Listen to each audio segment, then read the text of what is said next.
You know, it actually dawns on me that I don't actually have any Star Wars shirts. I don't have a single Star Wars shirt. I have lightsabers, I have shit like that, but I don't have a Star Wars shirt, not one. I don't think I can call myself a real fan. So anyway, welcome back to my Star Wars segment where I'm talking about Star Wars, Episode 3. Revenge of the Sith. So Star Wars Episode 3, Revenge of the Sith, picks up somewhere after that little cartoon thing that came out. I'm not talking about the little cartoon because I really don't care about the cartoon. It's where Chancellor Palpatine has been kidnapped by General Grievous, and Anakin and Obi-Wan are now heading up to the spaceship that's in orbit, and they're going off to save him. They're going off to save the Chancellor and wipe out Count Dooku and General Grievous. Whew. So this movie, for a lot of people, is probably their favorite in the prequel series because it's probably the most enjoyable. I agree with that assessment because it is the one that actually has the most enjoyment to be had in the series. I enjoy Attack of the Clones and Phantom Menace for what it was. Like, Phantom Menace is still pretty enjoyable in the sense that it's in the Star Wars universe, and so is Attack of the Clones, but Revenge of the Sith is the one movie where I was like, you know what, that was actually something that was decently made, to a degree.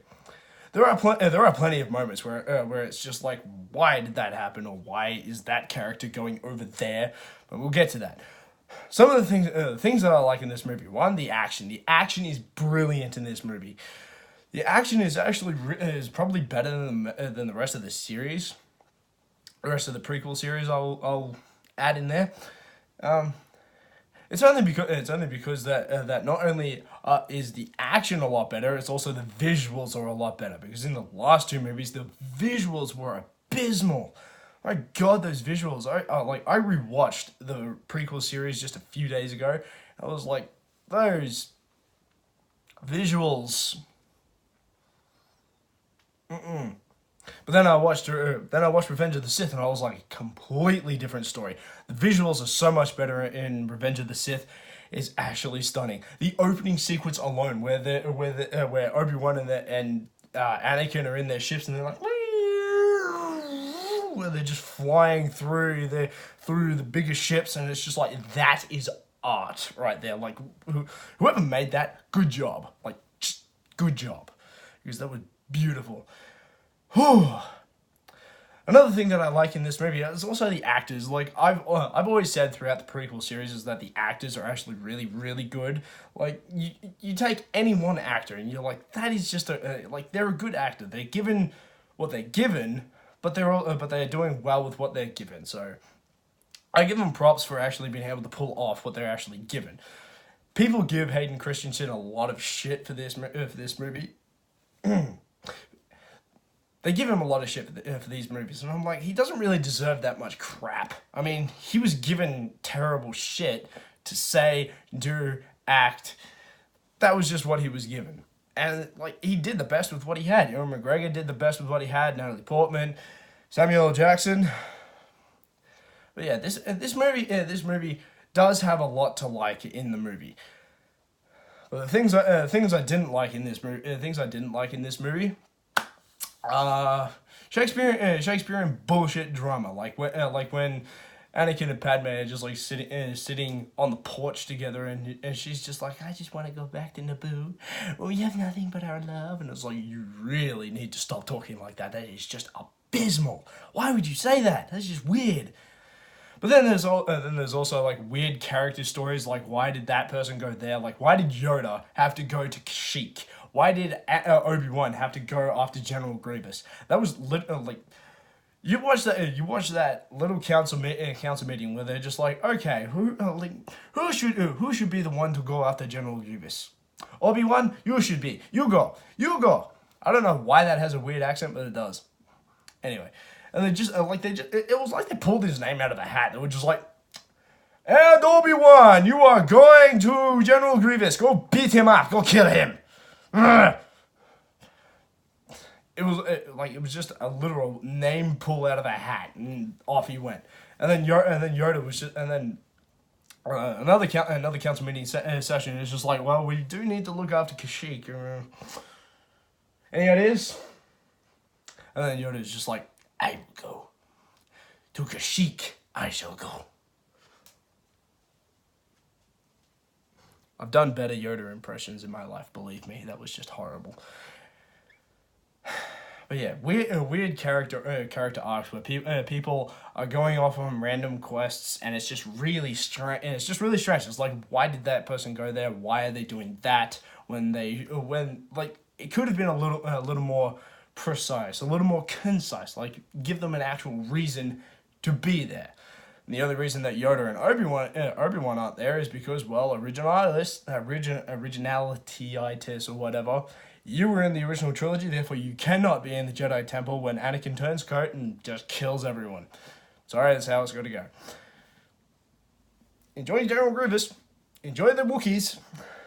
I will say this: the Wookiees look so much better in this movie. I mean, if you want like the original trilogy, because it had a low budget, and it's just like the Wookiees just literally look like even Leia's just like, can you get this bloody walking carpet out my way? And I was like, that is just what he's like. He's like a walking carpet. But even in the original trilogy, for all its glory, the Wookiee, Chewie was always my favorite. Chewie's always everyone's favorite. But in the prequel series, he looks so much better because he actually looks like it's fur, not coat, not like a fur coat, not a fur coat, like a carpet. So that doesn't take anything away from the original trilogy. That's just me saying. Well, he does look better in this because the visuals are somewhat better. Anyway, that's just me. Okay, so the one storyline that is the only storyline in this movie really that actually has any merit to the rest of the series is the Anakin and Palpatine storyline. The fact that Palpatine's just basically screeching, whispering in his ear, just, come on, Anakin, the dark side, come on, Anakin, the dark side, Anakin, please give me power. I enjoy the shit out of it. There are plenty of moments within that storyline I love, the one moment where they're at the stadium and they're watching the football or whatever, and Palpatine's just like, did I ever tell you about Darth Plagueis the Wise? I totally fucking killed him. Anakin had no idea that was who he was talking about, but that was such a brilliant story, and it was like, that dude's fucking evil. That's great. This is just straight up crazy. He's just he killed his master, and then found a way to praise himself for it without giving himself away. If anyone else had listened to that story, they'd be like, you were totally the apprentice that killed him, right? Yeah. Good on you. But it's just it was such a brilliant story.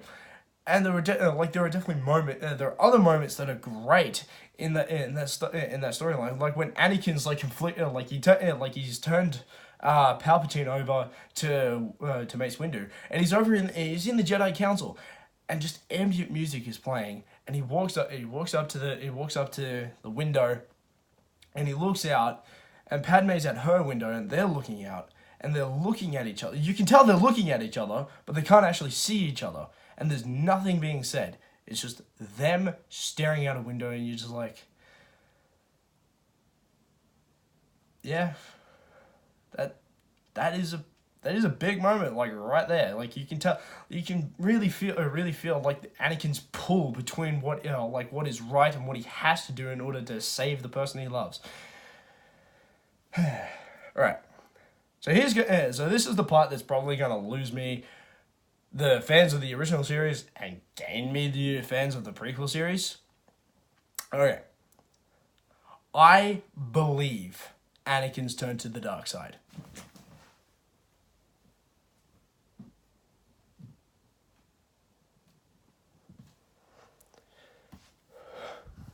Sorry, I didn't want to get trampled. Everybody that I have heard that has watched this movie has just looked at Anakin's turn to the dark side, and they're like, "What?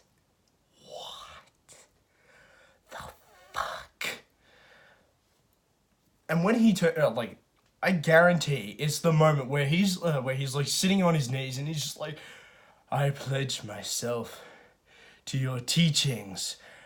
And everybody just like I guarantee everybody that watches that moment is just like, fuck. Like, that is the moment they tune out. It's like, were you even paying attention? Like, I swear, this was set up very well and executed as well as it could have. Yes, I would have preferred a much more.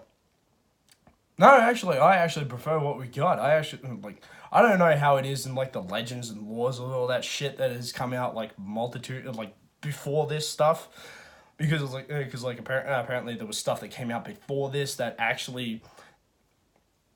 was canon until the prequel series came out. Anyway, I believed wholeheartedly that Anakin was conflicted between right and wrong. Padme, in essence, was right. And okay. Let me try and explain this as best as possible. Right.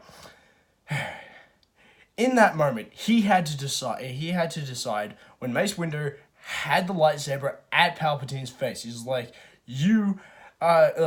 He's too dangerous to be kept alive. That one phrase was actually said earlier on in the movie. Palpatine had said that. Palpatine was after Count Dooku was wasted, and Anakin was like, I shouldn't have done that. That's not the Jedi way. And then Palpatine turns around and says he was too dangerous to be kept alive. At that point, when Anakin heard Mace Windu say that shit, he's like, then what the fuck is the difference between you and the dark side? At least if I waste you and join him, my wife might live. Might.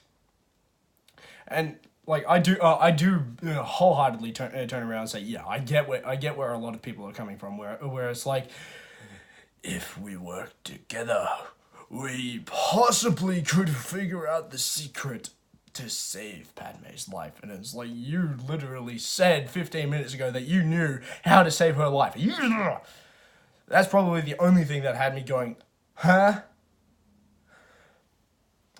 Regardless, I believe Anakin's turned to the dark side. I mean, they showed like very dark shit in that moment where it's like, where 15 minutes ago it's just like, I'm gonna turn you over to the dark side. 15 minutes later it's like, yeah, I can go wipe out kids.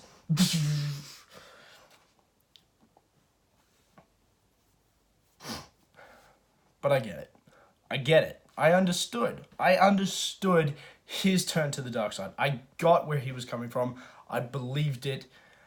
I didn't really believe that he would go and wipe out kids almost instantaneously, but I mean, you turn to the dark side, you got to do some dark shit to get dark abilities, so whatever. I believed it. And if you don't like the fact that I don't believe it, that I do believe it, good for you. But I believe it, and I'm sticking with my belief.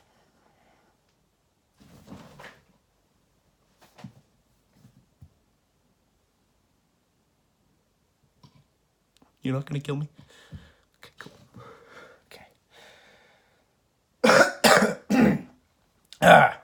Alright. So now we're getting down to like the moment that actually I was practically breaking down when this moment happened. Like when Anakin's wiping out the kids and whatever, but then the Order 66 scene where all the stormtroopers are just like, oh, alrighty, you give us orders, Jedi, well, now we're gonna fuck you up, right? Yeah, we're gonna fuck you up. I'm Australian, for those who don't know. So all the stormtroopers just start wasting all of the Jedi, and it's the scenes that cut back to Yoda where he's on Kashyyyk and he's sort of sitting there and he's like he knows that everybody is dying, and when the final Jedi just strikes down and he's like getting onto the ground and he's like, fuck, my heart is broken. That scene just gets me every time. It's like that is heartbreaking to see Yoda. It's like those are my friends, and they're all just being wiped out. Shit. But then we also get to parts that are like that really go. That just doesn't make sense. That why that character did that. I mean, when Obi-Wan finds out that Anakin is now Darth Vader or whatever, and he's like, what? And he's talking to Yoda, and he's just like, "Send me to kill the Emperor. Like, I can't kill my best friend." It's like, why are you instantly going to wipe him? Why are you going to wipe him out? Why don't you try and turn him back? What? What? Obi-Wan, that was your friend. And you're not even going to at least attempt to bring him back to the good side. Like, you're not even going to... Fuck him, he's dead. Like, you've wiped out kids. Fuck him, he's dead. I'm gonna kill him. But I don't want to kill him. Fuck. Send me to kill the Emperor. I want to kill the Emperor. I'll kill him. You kill Anakin. You kill Anakin. I don't want to kill him. But that really goes against what the original trilogy had set up, because Luke Skywalker in Return of the Jedi was when he was full-fledged Jedi Knight. He was like, I'm a Jedi, and I have to bring Darth Vader back to the good side. I have to bring him back, because I can't just let him be this evil arsehole for the rest of his life, because that's not who he is. That's not my dad. And if there's even the slightest piece of goodness in him, I have to bring him back. I have to at least try. And Obi-Wan did not fucking try. At all. He's just like, nah, he killed kids, let's just go wipe him out. It's like you went there with the intention of killing him. You didn't even try to bring him back. At all.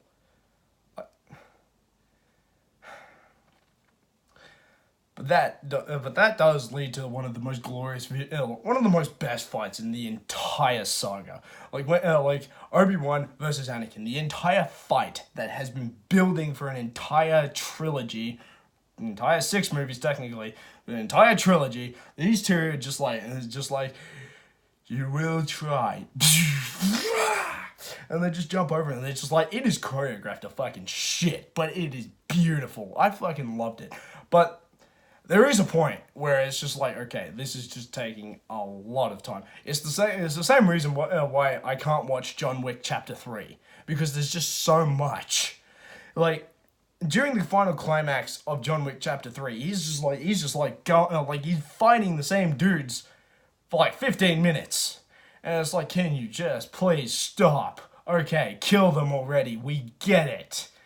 But there is a point, That same problem happens here in Revenge of the Sith. Like they're all fighting, and it's like, and at a point, it's just like, okay, we get it. Please stop. Like, just cut off his legs already. Get to the high ground. Cut his legs off. We'll be good. We get it. But it goes on. But I swear, this fight goes on for about 15 solid minutes before it finally finishes. I was bored at a point. Like, I enjoyed most of it, but I think once it's like the lava shoots up and then it just breaks the thing down and they're like hanging off the thing and they're just slashing at each other from there. I was like, I'm bored now. Please stop.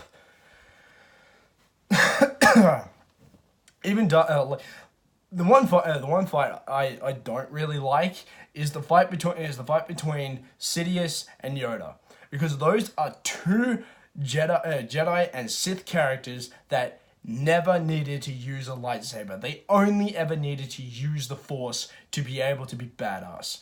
I always loved the concept of Yoda and the Emperor being two entirely Force-driven characters. They never used a lightsaber once in the original trilogy at all. They were just like, you know what? Well, we're going to freak you the fuck out by that was the moment where I was like, Emperor Palpatine is the badass in the original trilogy. In the prequel trilogy, it's just like, you know what? What was cool about me before? Well, you can forget that. There are also parts about the fight between Mace Windu and Palpatine that I don't really like because like I get that Ian McDiarmid is an older dude. He probably doesn't. He's not used to being able to do fight with that. He looked like an old guy with a bat. No offense to Ian McDiarmid, the dude's a brilliant dude. Dude's awesome. I love him, but you know, the fight was kind of like. It just looked weird.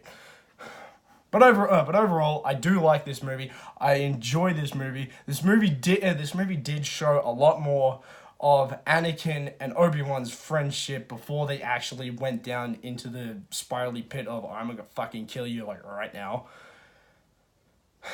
There are parts that are just like, you could have done that better. You could have smoothed that out just a little bit more and made it just that much more intense or that much better.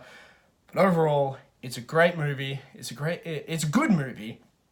And the movie is worth watching with most of your attention. And I do believe the Anakin turned to the dark side thing. I do believe that. I really do. I actually enjoyed the shit out of that. I believed it. But if you didn't, that's you. But I did. So, there you go. So if you like what you see here, please click the subscribe button. Please hit the like button.